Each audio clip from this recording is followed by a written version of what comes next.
प्यारे सनातनी भक्तों, राधे राधे। आप सभी का दिन मंगलमय हो। आज हम आप सभी को बताएंगे कि पुरुषोत्तम मास के महात्म्य कथा अध्याय 16वां के बारे में। तो आप लोग इस कथा को पूरा श्रवण कीजिएगा। तो हमारे भक्तों, धार्मिक से जुड़ी हुई वीडियो देखने के लिए हमारे चैनल आलोक कृष्णा भजन को सब्सक्राइब जरूर करें और कमेंट में जय कृष्णा जरूर लिखें। चलिए कथा का श्रवण करते हैं। राधे राधे कृष्णा। आप सभी का दिन शुभ हो। आज आप सुनेंगे पुरुषोत्तम मास महात्म्य 16वां अध्याय। और उससे पहले जानिए आज के मुहूर्त के बारे में। आज दिनांक 1 जून और दिन है सोमवार और आज ज्येष्ठ अधिक मास की कृष्ण पक्ष द्वितीया तिथि है। अब सुनिए आज का महात्म्य कथा। अब सुनिए सीता नित्य नेम की कहानी। यह कहानी माता कहती थी और भगवान श्री राम इसे सुना करते थे। एक दिन भगवान को किसी काम से बाहर जाना पड़ गया तो सीता माता कहने लगी, प्रभु मेरा तो 12 वर्ष का नित्य नेम है और आप वो बाहर जाएंगे तो मैं अपनी कहानी किसे सुनाऊंगी।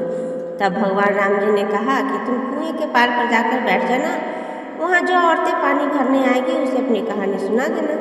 सीता माता भगवान के कहे अनुसार कुएं के पार पर जाकर बैठ गई। तभी एक स्त्री आई। उसने रेशम जड़ी साड़ी पहन रखी थी और सोने का घड़ा ले रखा था। सीता माता ने उसे देखा तो कहने लगी, हे बहन, मेरा 12 वर्ष का नित्य नेम सुन लो। तो वो स्त्री बोली, मैं तुम्हारा नित्य नेम सुनूंगी तो मुझे घर जाने में देर हो जाएगी, फिर मेरी सास मुझसे लड़ेगी। उसने कहानी नहीं सुनी और चली गई। घर जाते ही उसकी रेशम की जड़ी साड़ी फट गई, सोने का घड़ा मिट्टी के घड़े में बदल गया। यह सब देख सासू माँ ने पूछा, अरे बहू, यह किसका दोष लेकर अपने सिर पर लगा कर आई हो। तब बहू ने कहा कि माँ जी, कुएं पर एक औरत बैठी, उसने कहानी सुनने के लिए कहा, मैंने नहीं सुनी, जिसका यह फल मुझे मिला है। अब बहू की बात सुनकर अगले दिन वो साड़ी और घड़ा लेकर सास कुएं की पाल पर गई। सास को वहाँ पर सीता माता बैठी मिली तो सीता माता ने उससे भी कहा, बहन मेरी कहानी सुन लीजिए। सास बोली, एक बार सुन, मैं 4 बार सुनूंगी। तब सीता माता ने कहना शुरू किया, राम आए, लक्ष्मण आए, देश के पुजारी आए, नित नेम के नेम लाए, आओ राम, बैठो राम, तपो रसोई जेमो राम, माखन मिश्री खाओ राम, दूध बतासा पियो राम, राम सुत के पलका मोठो, राम साल 2 साला पोठो, राम साल 2 साला ओढ़ो, राम जो बोलो जब राम ही राम, राम साबरे सबके काम, खाली घर भंडार भरेंगे, सबका बेड़ा पार करेंगे, जय श्री राम, जय श्री राम, जय राम, जय जय राम। सास बोली, हे बहन, कहानी तो बहुत अच्छी लगी। कहानी सुनकर सास घर चली गई। उसकी वह साड़ी भी रेशम से जड़ी बन गई, मिट्टी का घड़ा भी सोने से घड़े में बदल गया। यह सब देखकर बहू बोली, माँ जी, आपने यह सब कैसे किया। सास ने कहा, बहू तू तो दोष लगा के आई थी और मैं दोष उतार कर आ रही हूँ। बहू ने हैरान होकर फिर पूछा, तो माँ जी, वहीं कुएं पर वाली स्त्री कौन है। सास बोली, वो तो साक्षात सीता माता है। ये पुराने से नया कर देती है, खाली घर में भंडार भर देती है और लक्ष्मी जी का वास घर में कर देती है, व्यक्ति की जो इच्छा हो उसे पूरा कर देती है। तब बहू बोली, फिर माँ जी, तो ऐसे कहानी मुझे भी सुना दीजिए। सास बोली कि ठीक है, तुम भी सुनो। फिर सास ने कहानी शुरू की, राम आए, लक्ष्मण आए, देश के पुजारी आए, नित नेम का आए, आओ राम, बैठो राम, तपो रसोई जेमो राम, माखन मिश्री खाओ राम, दूध बतासा पियो राम, सुत के फल का मोठो राम, राम 2 साला पोठो राम, राम साल 2 साला ओढ़ो, राम जो बोलो जब ही राम, राम राम सावरे सबके काम, खाली घर भंडार भरेंगे, सबका बेड़ा पार करेंगे, श्री राम, जय राम, जय जय राम। कहानी सुनकर बहू बोली, माँ जी, कहानी तो बहुत अच्छी है। सास ने कहा, ठीक है, अब तो हम इस कहानी को रोज़ कहा करेंगे।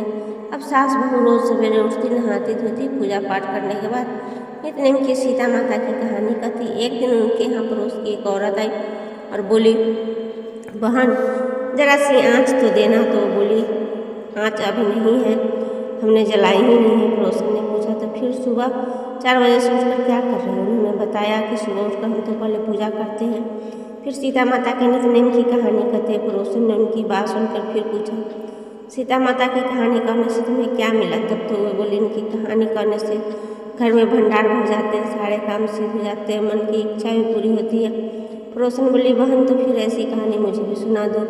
वो बोली, ठीक है, तो फिर तुम भी यह कहानी सुन लो। राम आए, लक्ष्मण आए, देश के पुजारी आए, नित नेम का नेम लाए, आओ राम, बैठो राम, तभी रसोई जेमो राम, माखन मिश्री खाओ राम, दूध बतासा पियो राम, सूद के पल का मोठो राम, साल दो साला कोठो राम, साल दो साला ओढ़ो राम, जब बोलूँ जब राम ही राम, राम साबरे सबके काम, खाली घर भंडार भरेंगे, सबका बेड़ा पार करेंगे, श्री राम जय जय राम। सारी कहानी सुनने के बाद पड़ोसन कहने लगे, बहन कहानी तो बहुत अच्छी लगी। वह पड़ोसन भी नित्य की माता की कहानी कहने लगे। कहानी कहने से सीता माता ने पड़ोसन के सभी भंडार भर दिए। अब तो पूरे मोहल्ले में नित्य की कथा चल पड़ी और हर किसी की मनोकामना सीता माता की कृपा से पूरी होने लगी है। सीता माता, जानकी माता, जैसे आपने सबका भंडार भरे वैसे ही सबको भंडार भरना। कहानी करने वाले को, सुनने वाले को, पुकार करने वालों को सभी प्रेम से बोलिए सीता माता की जय। जब आपको सुनाते हैं तो बाबा मलुकदास की कथा। अब मलुकदास की जो जिला आबाद के करा नामी गांव में बैसाख वदी 5 संवत 1631 विक्रमी में लाला सुंदरदास खन्नी खंकर जी के घर में प्रकट हुए थे। जब वे 5 वर्ष हुए तो मकान से बाहर गली में खेला करते थे और खेल के बीच में ही गली में जो भी कांटा कूड़ा करकट पड़ा होता था उसे उठाकर एक कोने में डाल देते थे ताकि किसी के पाँव में कोई कांटा कंकड़ न चुभ जाए या रास्ते में बड़ी गंदगी से किसी को भी कष्ट न पहुँचे। एक दिन की बात है, जब वह अन्य बच्चों के साथ खेल रहे थे तभी एक महात्मा जी उसे गली में आ निकले और उनको देखकर उन्होंने लोगों से पूछा, यह किसका लड़का? यह सुनकर वह सुंदरदास जी का बेटा है। उसके पिता को बुलाया और कहा कि बड़ा आश्चर्य है, यह लड़का गली में इस तरह अकेला खेल रहा है। इसको आजन्मु बाहु यानी लंबी भुजा इस बात का सूचक है। यह तो 7 देव का अखंड राजा हो या ऊंची संग गति के प्राप्त हो। बाबा मलुकदास जी की इतनी लंबी बाहें थी जो खड़े होने से घुटने के नीचे पहुंचती थी। इस बात को सुनकर सुंदरदास तो आश्चर्य में आकर हक्के बक्के रह गए। पर बाबा मलुकदास जी बोले, महात्मा जी आप ठीक कहते हैं। मलुकदास जी साधु सेवा तो बचपन से ही बड़ी निष्ठा से करते थे। जो साधु और भूखे आते उनका सम्मान करते, उनको खाने पीने की बड़ी फिक्र करते। एक दिन की बात है कि एक मंडली साधुओं की आई और उन्हें कुछ खाने को भोजन मांगा। बाबा जी ने घर के भंडार घर में सेंध लगाकर चोरी छुप के जो कुछ भी सामग्री रखी थी वो सब निकाली और उन साधुओं को खिला दिया। शाम के समय जब माँ रसोई के समय सीधा निकालने गए थे कुछ भी नहीं पाया। देखकर बेचारी रोने लगी क्योंकि रसोई घर में रखा दाल चावल आटा सब्जी नमक सब कुछ खाली था। अब यह देखकर वह रोने लगी कि अब घर के लिए खाना कहाँ से बनाओ। फिर भी बोली, हो न हो यह काम जरूर मलकू का ही है। इसी बीच में बाबा मलुकदास जी आ पहुँचे और पूछने लगे, माँ क्यों रो रही हो? माँ बोली कि बेटा तुमने करतूत पर रो रही हूँ कि भंडारे की सारे सामग्री साधुओं को खिलाकर माँ बाप को भूखा रखोगे तुम? बाबा जी बोले, माँ लेकिन मैंने तो एक भी दाना नहीं लिया है। उसकी इस बात पर माँ झुंझलाकर उन्होंने हाथ पकड़कर भंडार घर में लेकर गई। कहने लगी कि देख सारे बर्तन तो खाली पड़े, लेकिन वहाँ पहुँचकर उन्होंने देखा तो उनकी आंखें आश्चर्य के मारे खुली की खुली रह गई क्योंकि सामग्री तो जो की त्यों भरी थी।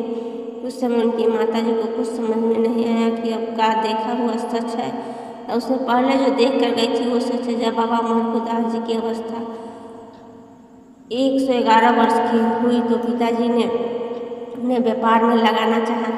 कुछ कंबल देकर कहा कि जाओ मलकू इसके बाजार में बेच लाओ। देहात में हर 8वें दिन पर पेमेंट मिलती है। यह 108वें दिन कंबल बेचने जाया करते थे और इस बीच में कोई साधु या गरीब उसके भी कुछ भी मांगता तो उसको कंबल नहीं दे देते थे। 1 रुपया तक नहीं लेते थे। एक बार यह दूर के गांव में कंबल बेचने गए, लेकिन उस दिन न कोई कंबल बिका और न ही कोई भिखारी मिला मुझे जो वो मुफ्त में भी दे देते। पूरा गट्ठर कंबलों की कड़ी धूप में सिर पर लाद कर घर लाने में थक गए, इसलिए रास्ते में एक नीम के पेड़ की छाया पर बैठ गए। तभी वहाँ पर एक मजदूर आया और कहने लगा कि 1 टका पर हमारा तुम्हारा गट्ठर तुम्हारे घर पहुंचा देंगे। यह सारा कंबल का गट्ठर हमें दे दो, हम तुम्हें घर पहुंचा देंगे। बाबा मलुकदास जी ने सोचा कि चलो ठीक है, हमारा क्या जाता है, इतनी दूर चलने में हम भी थक भी जाएंगे।